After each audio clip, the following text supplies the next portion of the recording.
शेतकऱ्यांमध्ये आता कहर झाला बघा। आता जे काही शेतकरी आता स्वतःच्या खिशातून पैसे देऊन पीक विमा भरताय, सध्या राज्यात खरीप हंगाम 2026 चे पीक विमा अर्ज भरण्याची प्रक्रिया सुरू झाली। अर्ज सबमिट करताना टर्म्स अँड कंडिशनचा अभ्यास केला। त्या टर्म्स अँड कंडिशनच्या मध्ये एक कंडिशन अशी आहे, मी बावनकुळे साहेबांना विनंती करतो, हा मुद्दा महत्त्वाचा आहे। त्याच्यामध्ये शेतकऱ्यांकडनं याच्यावर सह्या घेत आहेत। त्याच्यात मी कुठलेही पीक कर्ज किंवा केसीसी म्हणजे किसान क्रेडिट कार्ड घेतलेले नाही आणि तसे जर आढळून आल्यास पीक विम्याचा अर्ज बाद केला जाईल। म्हणजे शेती कशी करायची? कर्ज घ्यायचं नाही का? आणि मग कुठून पैसे येणार?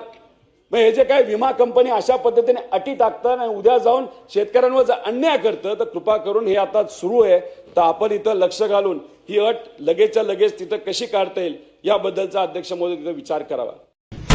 पीक विमा भरताना विमा कंपनीकडून शेतकऱ्यांची फसवणूक, आमदार रोहित पवार यांचं मोठं वक्तव्य।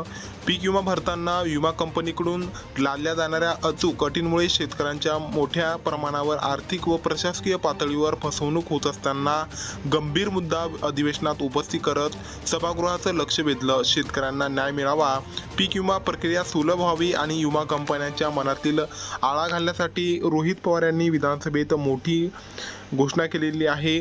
तर यावर तुमचं मत, तुमची प्रतिक्रिया आम्हाला कमेंट बॉक्समध्ये नक्की कळवा। चॅनलवर नवीन असाल तर चॅनलला सबस्क्राईब करून बेल आयकॉन नक्की दाबा।